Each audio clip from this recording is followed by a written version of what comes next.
de Temuco, rol 26 del año 2022. La presente audiencia, y como se señalara el día de ayer, se realiza de manera íntegra mediante plataforma Zoom.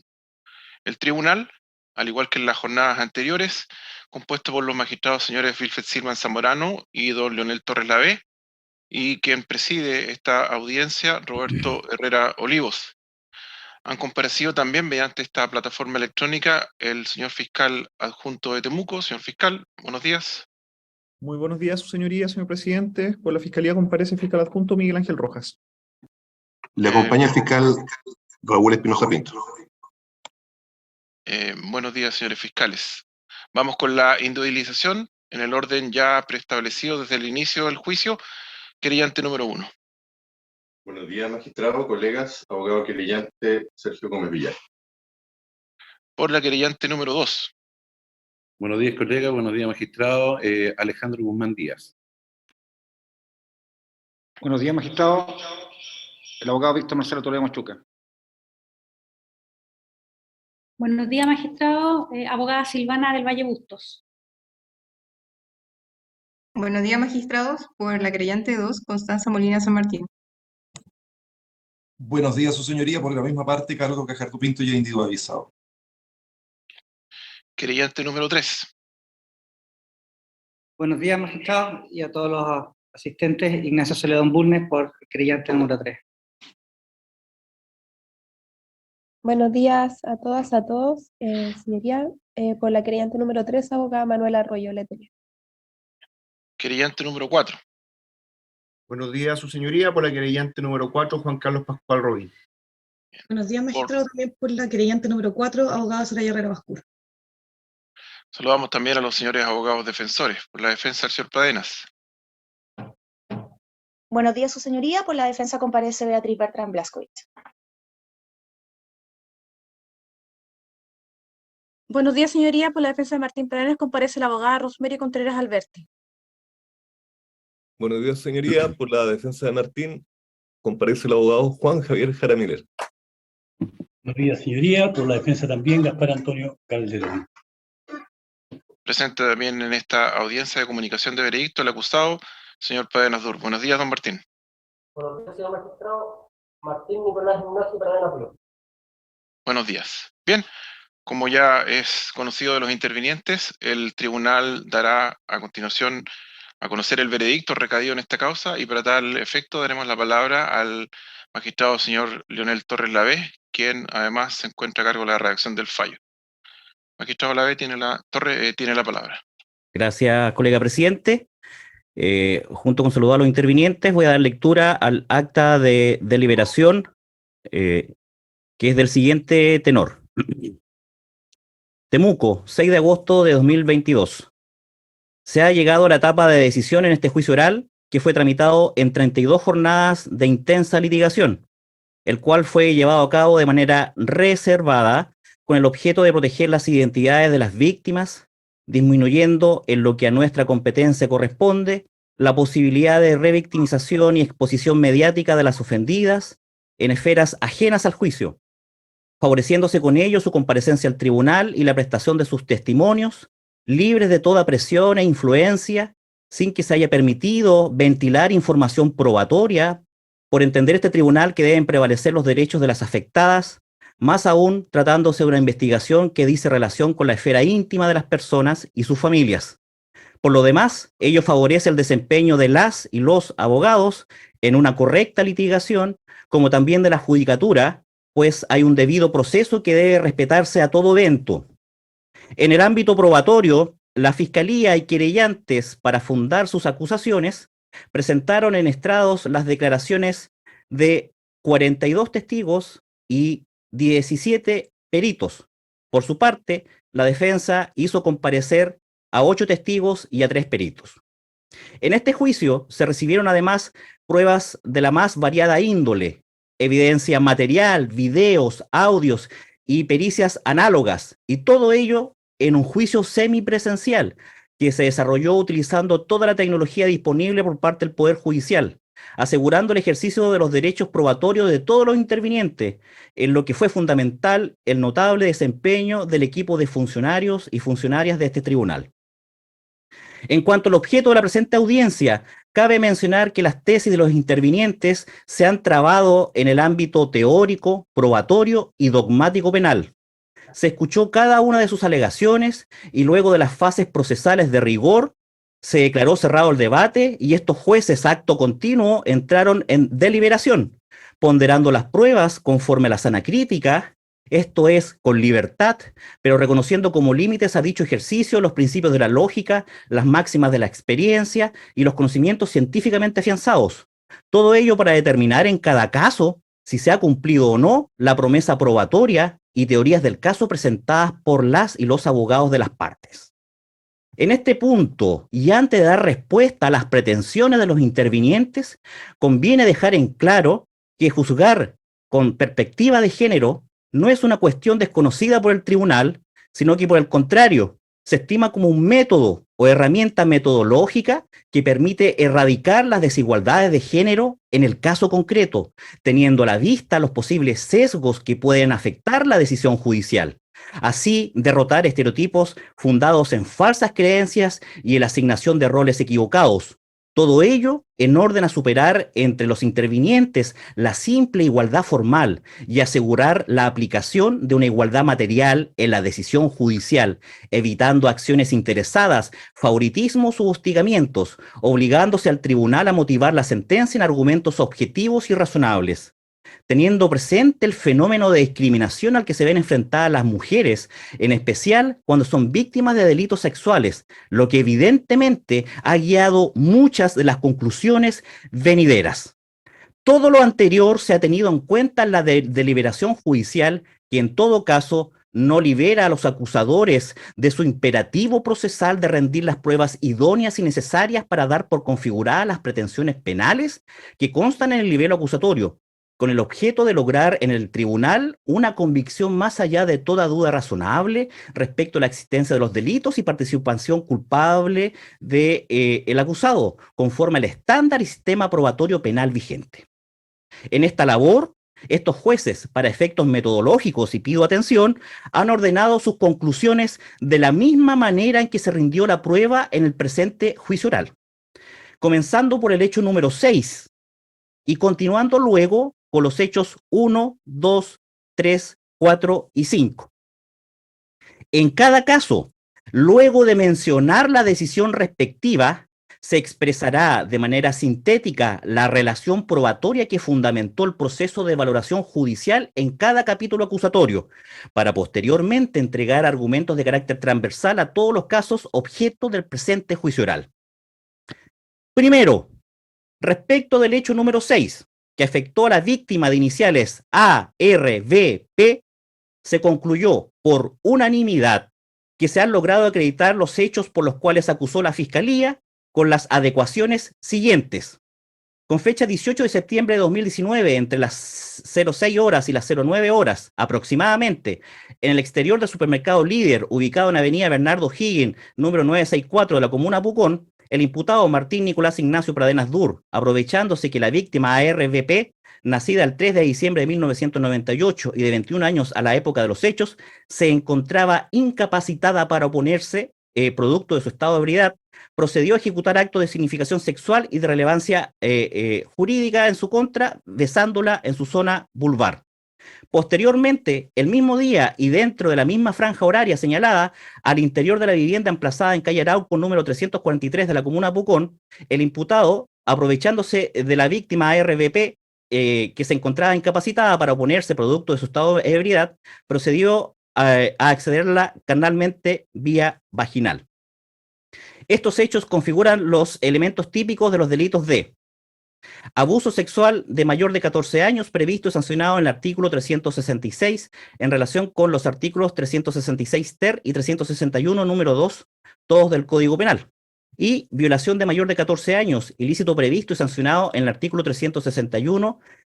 circunstancia segunda del mismo cuerpo legal. Ambos delitos se encuentran en grado de desarrollo consumado y en ambos al imputado le corresponde responsabilidad como autor y ejecutor en los términos del artículo 15, número 1 del Código Penal, por lo que el veredicto respecto a estos hechos será condenatorio.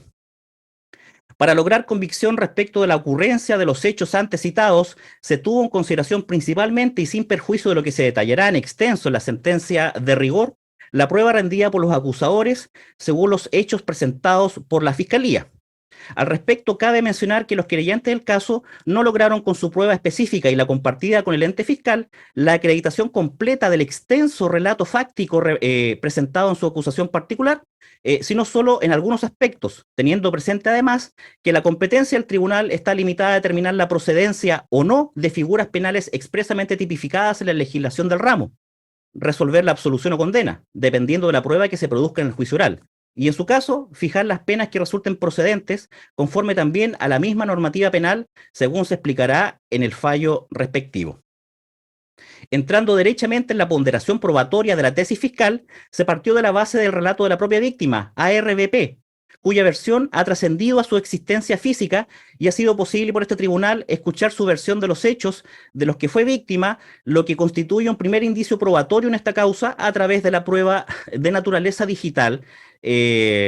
con el primer audio, evidencia número 9 y documental número 39, en el que consta la comunicación telefónica con su amiga Consuelo Uribe, testigo número 6, quien le ratificó esta comunicación, siendo ella a quien la víctima le pidió ayuda, señalando que estaba violada y que necesitaba que la vayan a buscar, que no la abandonen, ratificando en estrados dicha testigo, la dinámica de esa conversación y de cómo fue a auxiliar a su amiga en compañía del testigo José Monge, quien se quedó con la víctima apenas salió de la cabaña, detallando ambos las circunstancias anteriores y posteriores al ocurrido. El testimonio de Uribe Orloff, quien recibió, como se dijo, la primera develación, fue incluso evaluado como fiable por la psicóloga Dayana Guzmán Romero, perito número 3. Los citados audios fueron periciados por el ingeniero acústico César Sáez.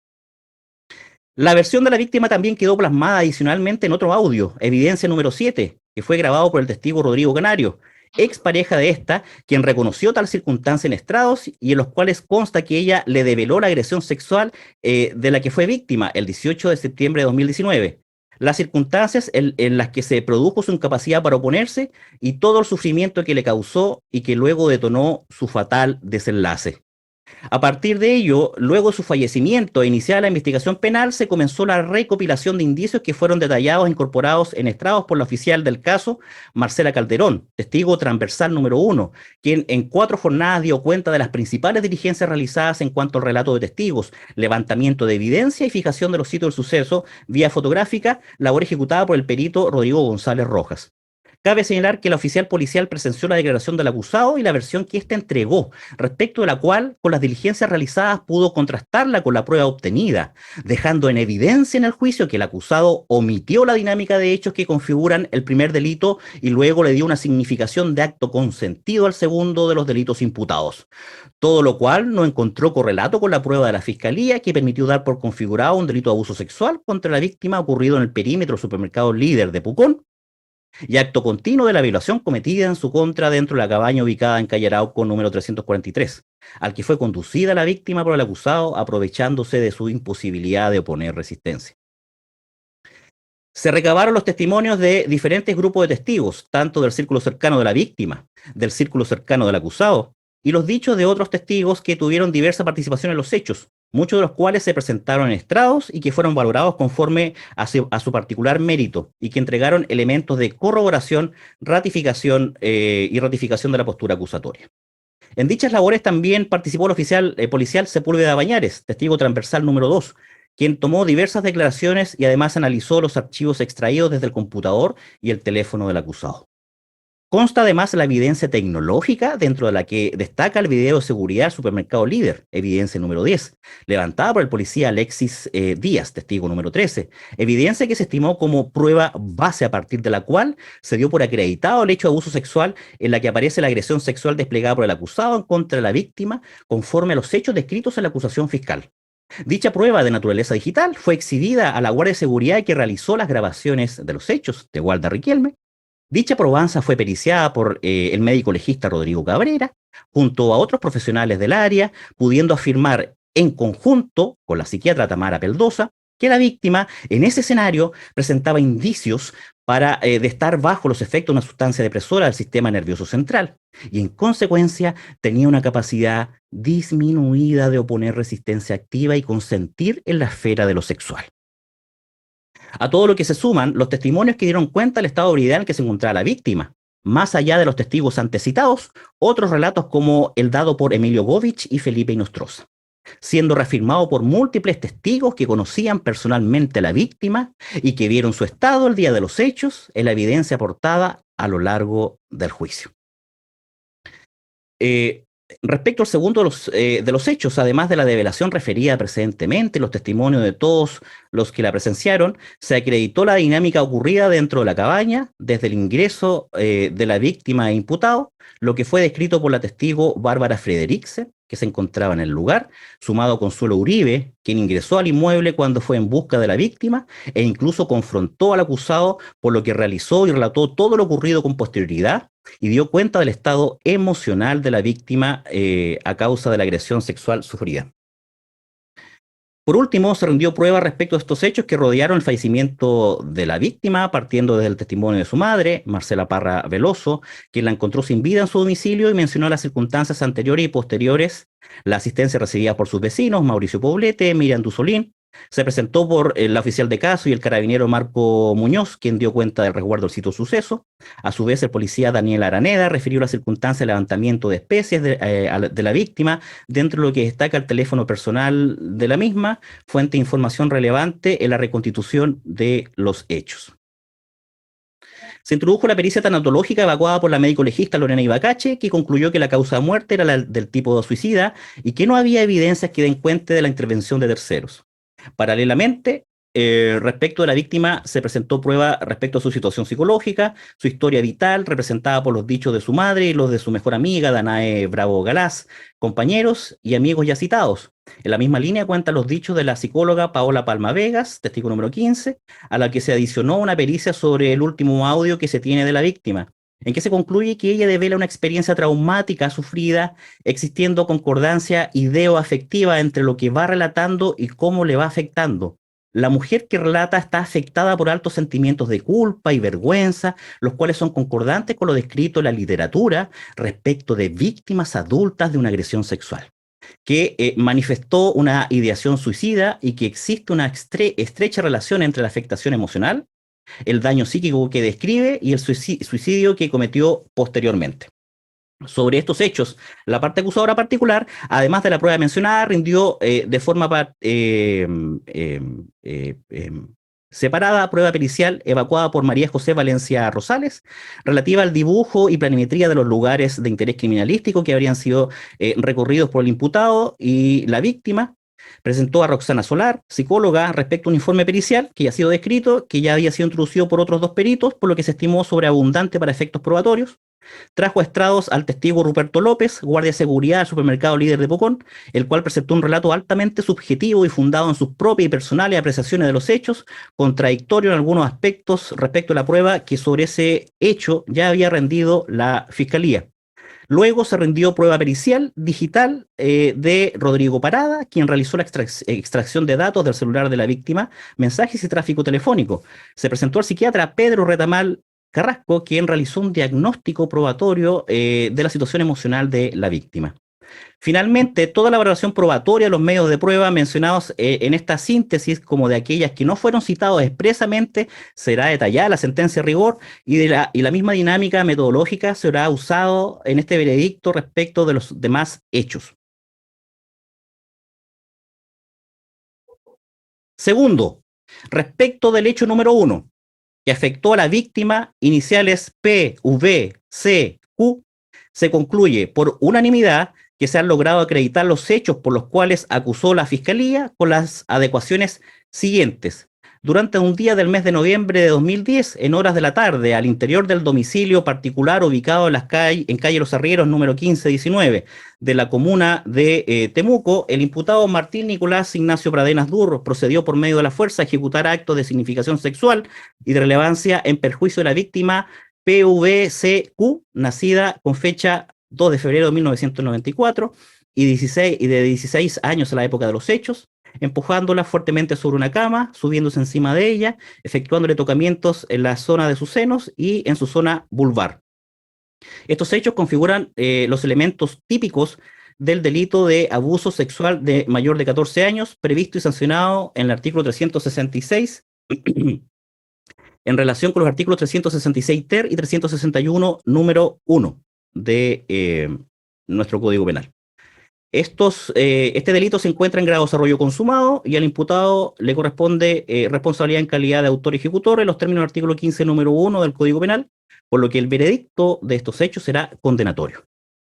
La convicción del tribunal se logró conforme al mérito de la prueba rendida por la Fiscalía, y ello a pesar de no contar en la especie con el relato directo y en estrados de la víctima de estos hechos, lo que se estimó justificado en razón de la sintomatología propia que se produce en las víctimas de delitos sexuales, dentro de las cuales destacan los síntomas de estrés postraumático, sentimientos de culpa, que estarían ligados a la experiencia de transgresión sexual, estados de ansiedad, sentimientos de hostilidad, persecución que ella guardaría para sí, lo cual es congruente con su funcionamiento psicológico, que puede verse agudizado por los hechos que se investigan, tal como lo concluyó el perito Pablo Morales Balboa, quien analizó en detalle el testimonio de la víctima, afirmando científicamente que la evaluada cuenta con competencias testimoniales, con criterios de credibilidad, señalando que su relato es consistente y coherente, descartándose las hipótesis que le restaban valor y prevaleciendo aquella que determinó que su testimonio es compatible con una experiencia de transgresión sexual. Las conclusiones periciales, el relato de la víctima y su sintomatología resultaron corroborados por los dichos del testigo experto Hernán Saavedra, quien le prestó atención terapéutica luego de realizada la denuncia y dio cuenta de que se pesquisó manifestaciones de naturaleza postraumática, principalmente reexperimentación de los hechos, que provocan a su vez fenómenos evitativos que han condicionado fuertemente su capacidad de participar en el proceso penal. Este tribunal, dentro de los límites de sus facultades, ha tenido en consideración la situación especial de cada una de las víctimas, teniendo en vista que, en el ámbito penal, debe considerarse el grado de afectación de éstas a la hora de evaluar su relato, develación y otros factores que no pueden medirse con la misma vara de otros delitos, en los que el daño provocado es únicamente patrimonial, pues hay una repercusión que muchas veces provoca daños irreparables. La agresión sexual que sufrió esta víctima se mantuvo en silencio por algunos años, hasta que la adultez y el malestar que le provoca el riesgo de una interacción con el acusado implicó que ella le develara a su mejor amiga, María Fernanda Navarrete, quien corroboró el relato de la víctima en lo sustancial, todo lo que también fue reflejado en los dichos de la policía Katia González, quien recibió la denuncia de parte de la víctima, manteniéndose también en sede policial el relato de los hechos antes develados a su amiga. A todo lo anterior deben sumarse los indicios recabados en la investigación policial que fueron expresados por la oficial Marcela Calderón, la testigo transversal número 1, y la pericia fotográfica del sitio de suceso evacuado por Rodrigo González.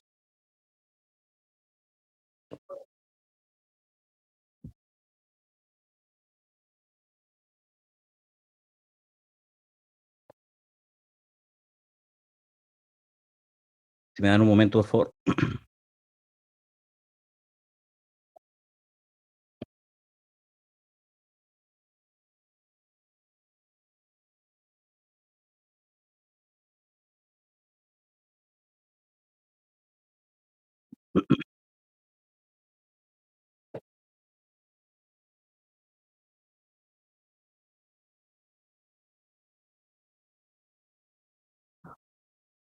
Bien.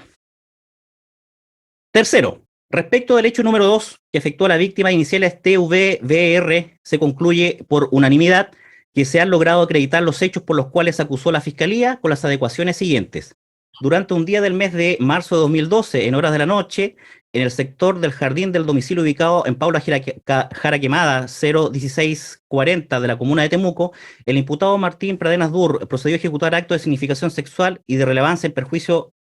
de la víctima de iniciales TVBR, nacida el 10 de junio de 1995 y de 16 años a la época de los hechos. dándole al imputado besos en el cuello, bajando intempestivamente su polera y sostén contra su voluntad, pasando su lengua por uno de sus senos, quedando la víctima incapacitada para oponerse al quedar paralizada por el actuar del imputado. Estos hechos configuran de los elementos típicos del delito de abuso sexual de mayor de 14 años, previsto y sancionado en el artículo 366 en relación con el artículo 366 ter y 361 número 2, todos del Código Penal. Este delito se encuentra en grado de desarrollo consumado y al imputado Martín Pradenas Dur le corresponde responsabilidad en calidad de autor ejecutor, en los términos del artículo 15 número 1 del Código Penal, por lo que el veredicto a este respecto será condenatorio. La convicción judicial se construyó sobre la base del testimonio de la víctima TVBR, quien sostuvo en lo sustancial el relato expresado, partiendo desde la develación en tiempo inmediato realizado a su amiga Catalina Sepúlveda, quien corroboró su relato en estrados, incluso los detalles más característicos de este caso, como aquella frase que se mantuvo en el tiempo, que les desvirginaron la pechuga. Este enunciado, que refleja una de las problemáticas de estos delitos, en los que muchas veces las víctimas ven estos hechos como eventos impactantes, pero sin comprender o saber que se trata de un delito, lo que es propio de la etapa evolutiva de una niña o adolescente, según se expresó por la perito Isabel Tapia Carrasco, quien analizó el testimonio y daño sufrido por la víctima, concluyendo que la misma cuenta con capacidades testimoniales para dar cuenta de sus experiencias. Su testimonio es compatible con una transgresión sexual por parte de quien se indica como autor, que cobra fuerza esa compatibilidad y que existe un elemento de daño que es posible asociar tanto a la situación denunciada como a otras situaciones en el continuo habitual de la peritada, descartándose las hipótesis de falso testimonio y cobrando fuerza el relato de la transgresión sexual aludida en el libelo acusatorio. La develación hecha por la víctima en etapa adulta fue realizada al testigo Juan Carlos Beltrán, quien le apoyó en el proceso de denuncia, conforme al relato entregado y el entender que se trataba de una agresión punible. La citada denuncia fue ratificada en estrados, como también sus detalles por el policía Alejandro Fancelli, quien dio cuenta de sus labores, las labores realizadas en el presente caso, declaraciones de testigos, fijación del sitio del suceso y evidencia fotográfica. Contándose en este caso con los dichos del testigo experto también, Hernán Saavedra, quien dio cuenta de la terapia psicológica llevada a cabo respecto a la víctima en 36 sesiones y de los hallazgos clínicos presentados en ella, un discurso y video afectivo bastante consistente, evidenció un malestar clínicamente significativo. Después de estos hechos denunciados, lo que se pudo observar que ella dejó activamente de maquillarse, de usar ropa ancha para cubrir la zona glútea, la zona mamaria, comenzó a experimentar una ansiedad importante y una activa evitación de ser vista y observada por hombres.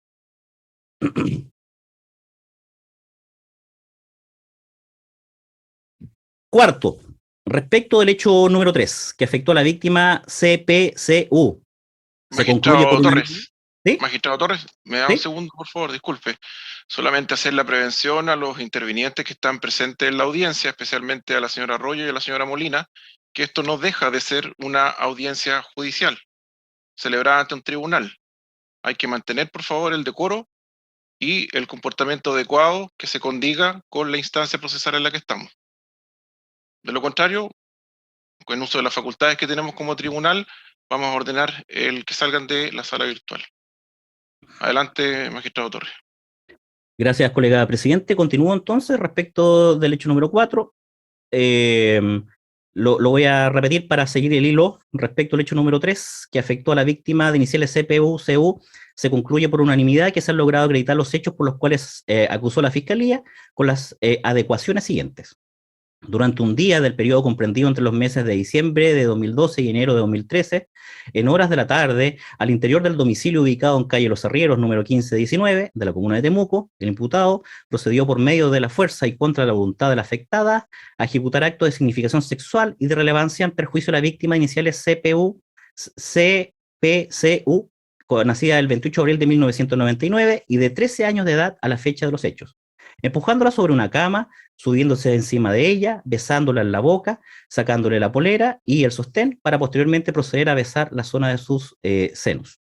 Estos hechos configuran los elementos típicos del delito de abuso sexual de menor de 14 años, previsto y sancionado en el artículo 366 bis en relación con el artículo 366 ter de ambos del Código Penal. Este delito se encuentra en grado de desarrollo consumado y al imputado Martín Pradenas Dur le corresponde responsabilidad como autor ejecutor en los términos del artículo 15, número 1 del Código Penal, por lo que el veredicto a su respecto será condenatorio. La conclusión judicial se funda en este caso en el testimonio de la víctima CPCU, quien mantuvo su relato desde un inicio, develando de manera inmediata los hechos ocurridos, en primer término su amiga Javiera Díaz, quien por tener contacto con Rodrigo Morales recibió una invitación para ir a la casa del imputado, yendo con la víctima al lugar donde ocurrió la agresión sexual, situación que también fue develada por la víctima, su pareja, 2 años después, luego de que el acusado la comenzó a seguir en Instagram. Hay que señalar que ese mismo testimonio fue mantenido en lo sustancial en la denuncia presentada ante la funcionaria policial, Laura Díaz, que corroboró los dichos de la víctima, reproduciéndose en todos los casos los hechos centrales de la acusación. Todo ello considerando también las diligencias mencionadas por la oficial del caso, Marcela Calderón, que le permitieron determinar fundadas presunciones sobre la responsabilidad del acusado, logrando evidenciar contradicciones e inconsistencias en la explicación dada por el acusado. Tanto su amiga Javiera Díaz como Rodrigo Morales dicen que los hechos habrían ocurrido en el domicilio del imputado. Solo el acusado dice que habría ocurrido en el domicilio de Morales. Miguel Molina apoya la tesis de Pradenas en cuanto a que, a pesar de lo extemporáneo, le habría contado Martín que fue donde Rodrigo Morales. Molina conversó con el imputado sobre la acusación y le dijo que habían llegado Catalina y otra chica para hacer 2 para 2, que se habría dado unos besos con Catalina, lo que es contradictorio con lo que dijo el mismo imputado, quien señaló que no había pasado nada. En cuanto al análisis pericial del testimonio, se incorporó el dictamen de la psicóloga Natalia Bustos Garrido, en el que concluye que la examinada cuenta con competencias testimoniales que le permiten describir sus vivencias, alude a un episodio único de transgresión sexual ocurrido a los 13 años, consistente en contacto bucolingual con su boca, cuello y zona mamaria y succión bucomamaria, cobrando fuerza que sus dichos corresponden con una situación de agresión sexual, como ella describe, advirtiéndose elementos de daño asociado a lo investigado y descartándose las hipótesis de falso testimonio. Quinto, respecto del hecho número 4, que afectó a la víctima de iniciales VFLR, se concluye por unanimidad que se han logrado acreditar los hechos por los cuales acusó la Fiscalía con las adecuaciones siguientes. Durante un día del mes de abril de 2014, en horas de la madrugada, al interior del domicilio ubicado en calle Alcázar de Sevilla 02181 de la comuna de Temuco, el imputado Martín Nicolás Ignacio Pradenas Dur, aprovechándose de que la víctima de iniciales VFLR, nacida el 18 de abril de 1995 y de 19 años, a la fecha de la época, se encontraba incapacitada para oponerse al estar durmiendo en estado de ebriedad, procedió a ejecutar actos de significación sexual y de relevancia en su contra, besándolo en la boca, efectuándole tocamientos en la zona de los pechos y en su zona vulvar por debajo de la ropa. Estos hechos configuran los elementos típicos del delito de abuso sexual de mayor de 14 años, previsto y sancionado en el artículo 366 en relación con el artículo 366 ter y 361 número 2 del Código Penal. Este delito se encuentra en grado de desarrollo consumado y al imputado le corresponde responsabilidad como autor ejecutor, por lo que el veredicto a su respecto será condenatorio. En este caso, la convicción condenatoria se construyó conforme al relato entregado por la misma víctima, quien detalló el episodio vivido y la manera en la que fue abordada por el acusado mientras se encontraba durmiendo junto a su amiga, Carla Schuster, quien ratificó la situación sufrida por la víctima, de cómo vio al acusado junto a ella y el posterior estado de esta, quien develó de manera inmediata, manteniendo sus ropas desarregladas y su pantalón desabrochado. Dicha testigo refirió lo ocurrido antes, durante y todo lo sucedido de manera posterior. En la misma línea temporal compareció la dueña de casa y amiga de la víctima, Carolina Cifuentes, quien ratificó también que las 3 amigas se reunieron, hicieron la previa, luego fueron a la disco XS, volvieron a su casa para el after, después de lo cual se produjo la agresión sexual, siendo esta testigo la que, al ruego de Carla Schuster, fue a sacar al acusado a su habitación en la que estaba durmiendo la víctima. En este caso, se dejó en evidencia que los asistentes a la fiesta le restaron mérito a la develación inmediata a la víctima, aludiendo a que era su culpa por estar ebria y que estaba haciendo show, lo que afectó de manera trascendental a la víctima, quien al no sentirse apoyada ni por sus propias amigas, a pesar de haber develado de manera inmediata, no se volvió a tratar el tema sino años después. Las develaciones posteriores recibidas por su actual pareja, Sebastián Parada, quien compareciendo en estrados entregó detalles de lo ocurrido respecto a la víctima. A su turno, el tío de la misma, Álvaro Rodríguez, se encargó de los trámites de la denuncia realizada con la aquiescencia de la víctima y en virtud de los hechos que por ella develados, explicando que lo hizo en su nombre, ya que su sobrina no se encontraba en condiciones emocionales para hacerlo personalmente. La oficial de caso, Marcela Calderón, dio cuenta de estos testimonios, como también de la fijación del sitio suceso, agregando la versión del imputado, que niega los hechos y ratificando que los asistentes al lugar no le creyeron a la víctima, responsabilizándola. En cuanto al testimonio de la víctima, la perito Karen Cleveland Figueroa concluyó que la joven da cuenta de un evento de transgresión sexual en abril de 2014 por parte de Martín Pradenas Dur, contando su testimonio con diversos criterios de credibilidad discursiva y de fiabilidad, y cobra fuerza que los hechos son compatibles con una experiencia de transgresión sexual por quien se indica como autor, valorado los elementos de daño asociados tanto a los hechos como a otras experiencias estresantes en aquella época, y que se valoran con una temporalidad crónica y una intensidad moderada y recuperabilidad parcial.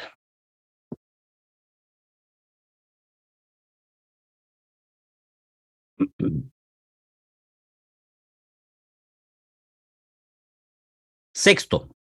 respecto del hecho número 5, que afectó a la víctima de iniciales FVMO,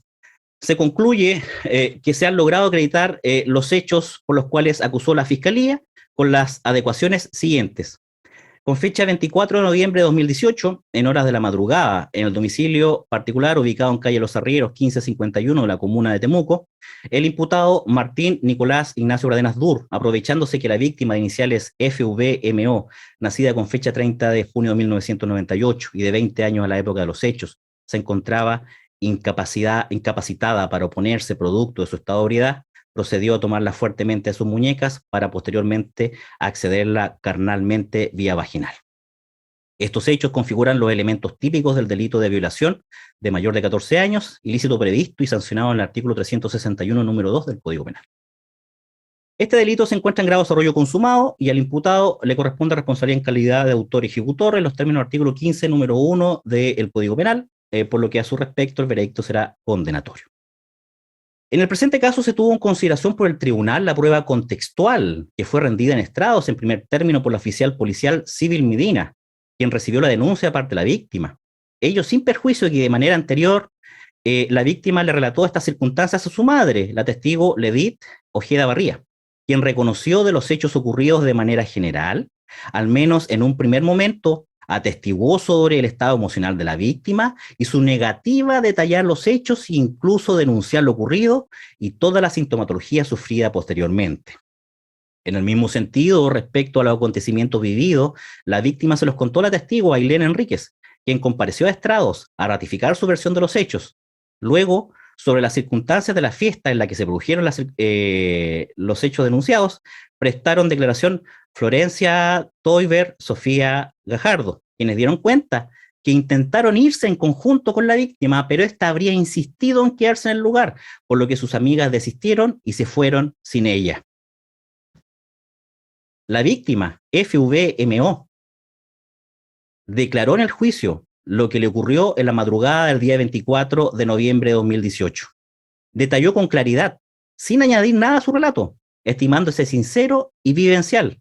aceptando que solo tenía recuerdos parciales, pues estaba en estado de ebriedad, que tenía dos imágenes de los hechos. La primera, mientras era penetrada por el acusado, que la tenía tomada de las muñecas y que no se detuvo a pesar de sus peticiones en tal sentido. Y luego, estando sobre él, intentó parar la agresión sexual, incluso rasguñándolo.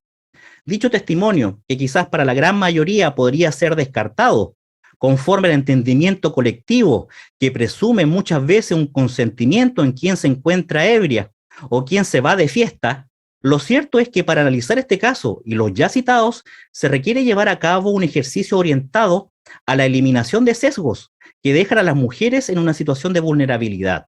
casi castigándolas por llevar a cabo conductas que en el sexo opuesto son muchas veces ejemplos de masculinidad. En consecuencia, para analizar el testimonio de la víctima, debe partirse de la base que no puede accederse carnalmente o tocar a una mujer sin su consentimiento, y no puede presumirse que ella lo ha permitido por el solo hecho de estar ebria. Nadie puede sentirse autorizado para ingresar a la esfera de intimidad sexual sin que la mujer se lo permita. No son válidos argumentos basados en la vestimenta, comportamiento o estar bajo la influencia del alcohol o de alguna otra sustancia que afecte el sistema nervioso central de una persona. Quien actúa bajo esa premisa claramente lo hace fuera del marco legal, valiéndose de la incapacidad de la víctima de oponer resistencia, una persona a quien prácticamente no conocía y sin que se justifique la relación sexual en ningún contexto, constituyéndose en un trato indigno en el que se hace prevalecer la superioridad física por sobre la incapacidad para consentir.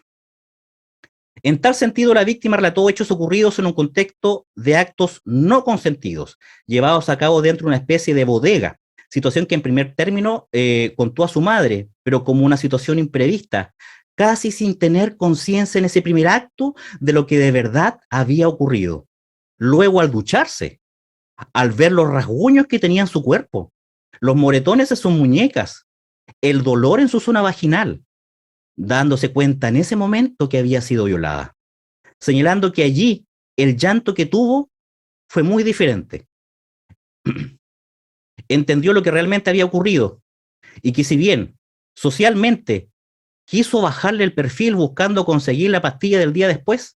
para que esta situación no trajera más consecuencias, pero esas consecuencias quedaron ineludiblemente en ella, con sintomatología que no fue posible controlar, un impacto inmediato en su conducta que la llevó al aislamiento social, problemas académicos con pares y profesores, un encierro y limitación en el consumo del alcohol, desgano, aumento de peso y otros síntomas que reflejaban su verdadero sentir, aquel que la llevó a poner término a las amistades que, según ella, la dejaron a su suerte esa noche, permitiendo que quedara sola con el acusado en su evidente estado de vulnerabilidad. Por otro lado, quedó en evidencia que la atención de salud que recibió no fue el adecuado frente a una matrona que, en vez de indagar en lo ocurrido, sin darse el tiempo para explicar la diferencia entre un acto consentido y uno que no lo es, lo dejó a criterio de la misma víctima. Luego, en el ámbito policial, se enfrentó a preguntas rutinarias, propias de cualquier diligencia, es decir, no tuvo la oportunidad de contar lo que le había ocurrido, pues aquí no se trata de información sumaria, se requiere de asegurar las condiciones mínimas para que una persona pueda develar una de las afectaciones más graves que se puede vivir, como es una violación. Cabe mencionar al respecto que esta situación ha sido recogida legalmente en la Ley 21.057 sobre entrevista videograbada y declaración judicial de niños, niñas y adolescentes. Existe allí una razón que, si bien no aplica a mayores de edad, tiene una justificación lógica en el mismo sentido. La víctima, de manera valiente y aún en proceso de recuperación psicológica, se presentó en estrado a contar su historia de una manera creíble y libre de elementos que pudiesen hacer desconfiar del mismo. No hay indicio de falso testimonio, ánimo ganancial, venganza u otro motivo, diverso a aquel destinado a atestiguar el delito del cual fue víctima.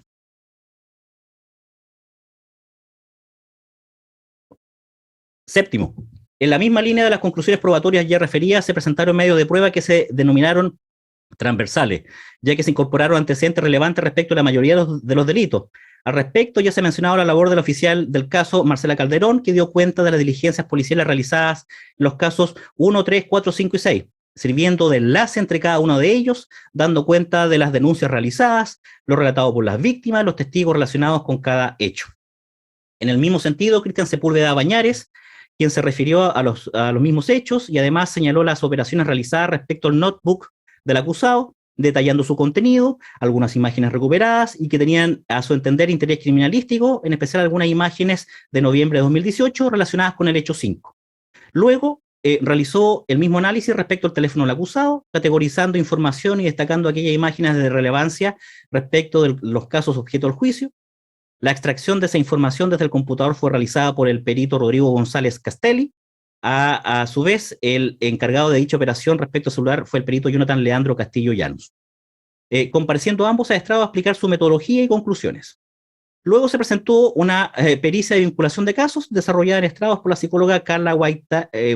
con la que se ilustró algunos factores característicos de los hechos ocurridos.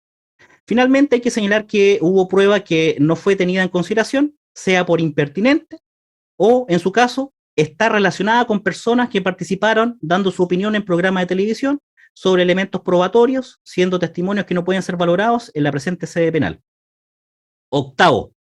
respecto a la tesis presentada por la defensa, en cada uno de los hechos imputados, no tuvo la fuerza necesaria para introducir dudas razonables que permitan a este tribunal adscribir a ellas y resolver la absolución del acusado.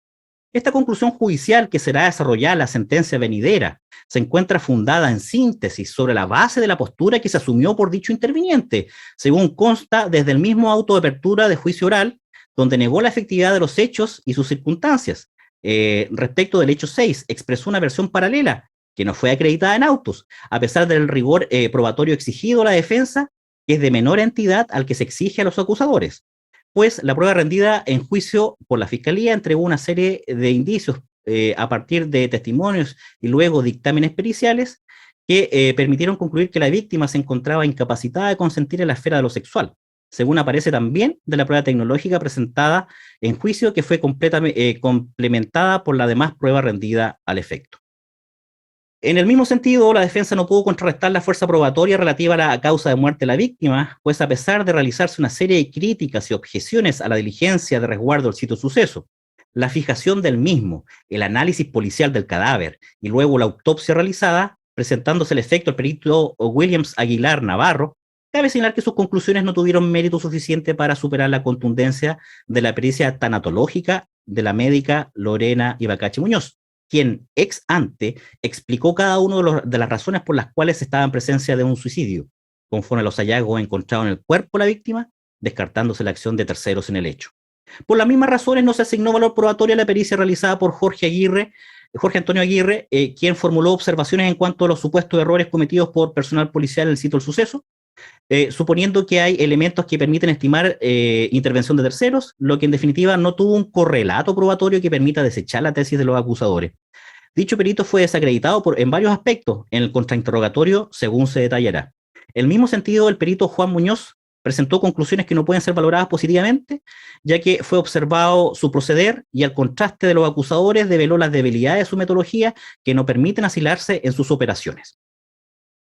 Respecto de los hechos 1, 2, 3, 4 y 5, la tesis de la defensa se centró en negar la existencia de tales hechos, según consta en el auto de apertura juicio oral y que fue ratificada al inicio del juicio, señalando que el hecho número 1 tenía una antigüedad de 10 años y no contaba con testigos, que el hecho número 2, algo similar, en cuanto a que nunca ocurrió lo relatado por la víctima. Respecto al hecho número 3, señaló que la víctima se ofreció a denunciar junto con el querellante, que ella se movilizó, incluso ofreció funa para ayudar a la causa de la víctima ARBP. En el caso número 4, refirió que estábamos frente a una víctima que tiene 3 versiones distintas y que se contradicen y que el peritaje psicológico daría cuenta de la contaminación. Por último, refiriéndose al caso número 5, señala que la misma víctima negó la violación en un tiempo inmediato. No recuerda nada, solo busca la pastilla por una relación no protegida. No hay elementos propios de una violación.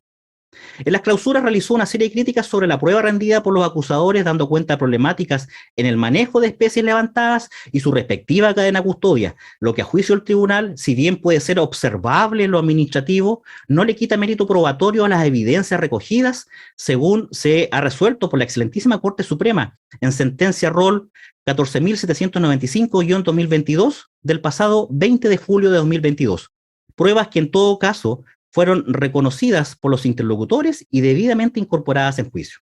Se evidenciaron algunas inconsistencias o contradicciones respecto al relato de los testigos, pero en todos los casos dicen relación con cuestiones tangenciales y que no afectan de modo alguno las conclusiones a las que se arribó.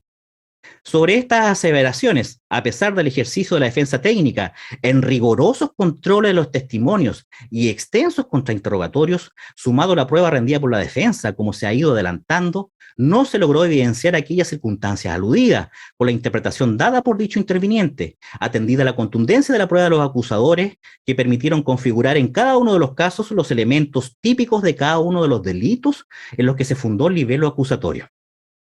La testimonial rendida por la defensa dice relación con algunos extremos de los hechos investigados que no permiten configurar una duda razonable, pues los testigos policiales no intervinieron en el desarrollo de la investigación y demostraron no tener suficiente conocimiento de los temas sobre los que se les interrogó. Mientras que los dichos de los testigos civiles no entregaron una información razonada que permita, por su único mérito, derrumbar las conclusiones probatorias logradas por la actividad probatoria de los acusadores.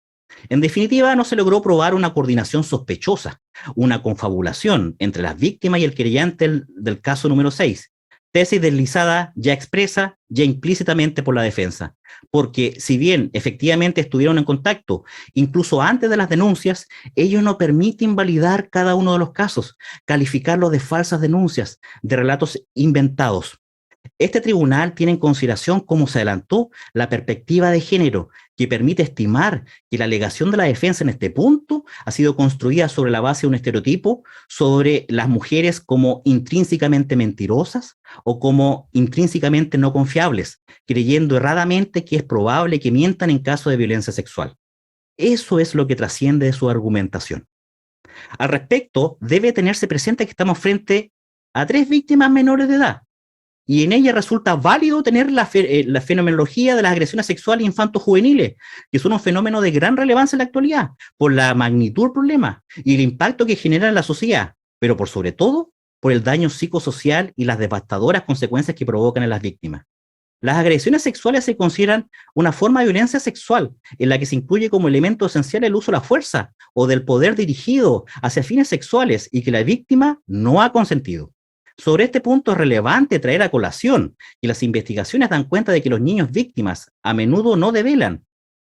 o presentan importantes demoras en la develación, e inclusive muchas personas no comunican el contenido de la agresión hasta la edad adulta o solo al ser preguntados en el marco de estudios.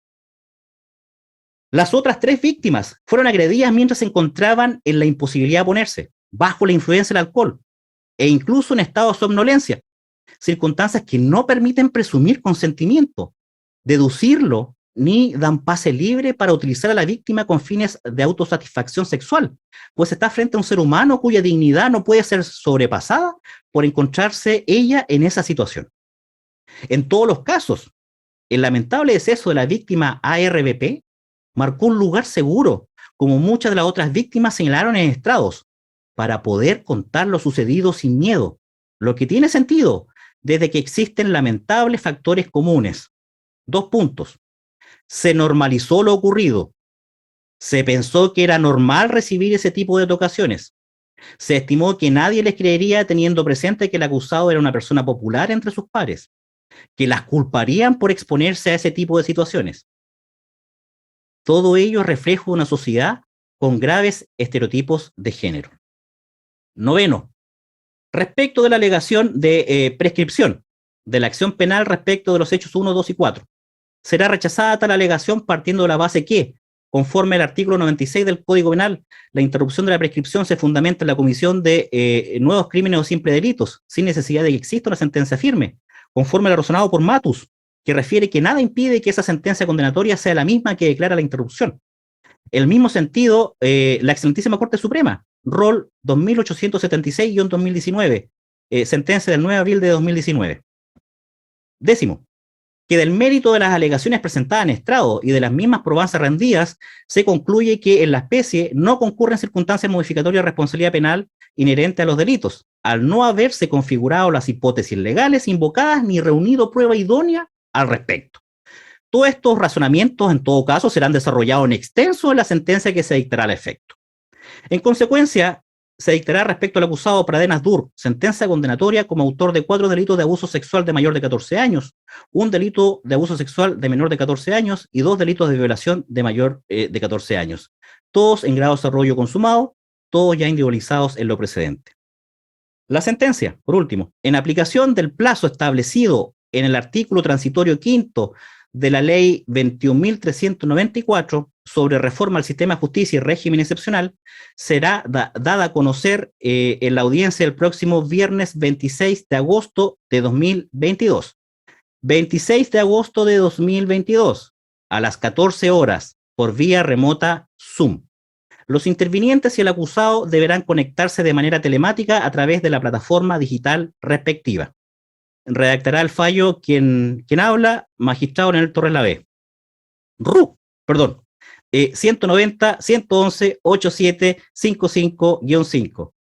RIT 26-2022. Decisión acordada por los jueces Roberto Herrera Olivos, presidente de sala, Wilfred Silman Zamorano, juez integrante, y Leonel Torres Lavé. Esos son los términos sintéticos del veredicto, señor presidente.